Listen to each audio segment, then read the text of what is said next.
In a quaint little village where the green meadows lay, lived a shepherd so weary at the end of his day. Beside him his faithful dog, old Sultan, grew frail, with teeth that were missing and a coat that turned pale. One morn as they lingered, the shepherd's heart turned. He voiced a grim thought, and within him it burned. Tomorrow I'll end it, this dog who's of no use. His years have grown many, 'tis time to let loose. His wife, kind and gentle, with a heart full of care, spoke softly, "Oh dear, must we end it so rare? For Sultan has served us, through thick and through thin. Let him live out his days, for he's loyal within." But the shepherd was stubborn. What use is he now? He has no teeth to guard, no strength left to plow. He once was a brave soul, but now he's just not. Tomorrow shall be his last, that's a lesson well taught. Poor Sultan lay listening, his heart heavy with dread. Tomorrow I'll perish, he thought, filled with dread. In the twilight's embrace, he sought out a friend, the wolf in the forest, his sorrows to lend. "Oh, dear wolf," he pleaded, "I fear for my fate. My master, so cruel, has decided my date. He'll shoot me come morning, I'm frail and I'm old. What can I do to make my story retold?" The wolf, wise and cunning, thought deeply and said, "Fear not, faithful Sultan, there's a plan in my head. When your master is busy and the child's laid down, I'll snatch it away, you'll be hailed as the crown." With a heart full of hope, Sultan nodded with glee. "I'll guard the child bravely, just you wait and see." So morning arrived, with the sun rising bright.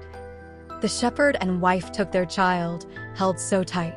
They worked in the fields in the warm summer air, while Sultan lay watchful with diligent care.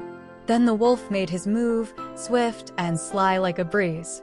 He dashed with the child, and the shepherd's heart seized. "Help! Save our dear baby," the shepherd did cry. But old Sultan sprang forth with a glint in his eye. He chased down the wolf with all strength he could muster, and soon he returned, amidst shouts and a fluster. "Oh Sultan, dear Sultan, you've saved our sweet boy," the shepherd exclaimed, his heart filled with joy. "From this day you're treasured, a hero so true. We'll care for you always, for all that you do." The wife cooked a feast, and a cushion was made for Sultan, old friend who had never betrayed. Yet soon came the wolf with a flick of his tail. "Now tell me, dear Sultan, don't let our bond pale. Just turn your back, friend, when I feast on a sheep." But Sultan stood firm, "My loyalty runs deep. To my master I'll stick, through thick and through thin. For his trust is a treasure that you cannot win." The wolf, in his anger, sought vengeance anew. He sent forth the boar to challenge and skew. Sultan took with him the cat with 3 legs. Together they ventured, with courage that begs. When they reached the dark woods, the wolf and boar jeered. But the cat's tail held high, made their hearts feel the fear. "Is that a sword she wields?" the boar whispered low. "Do we dare face the one who's so fierce in her glow?" As Sultan approached with his limping friend near, they found no one there, just shadows of fear. But the boar, in his hiding, couldn't quite stay. With ears that were sticking out, he gave them away. The cat, thinking mouse, pounced with a fierce bite. The boar squealed and trembled in a frantic flight. "Look up in the tree," he cried out in dismay. For the wolf's the true coward, who won't join the fray.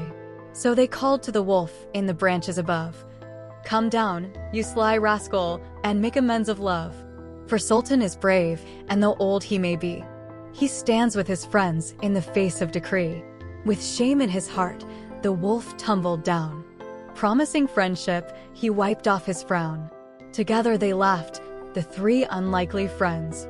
In the warmth of the woods, where the story now bends, the moral is clear, as in life we shall find, that loyalty's treasure is sown in the mind. For even the old, who seem lost in their ways, can be heroes and shine in the twilight of days.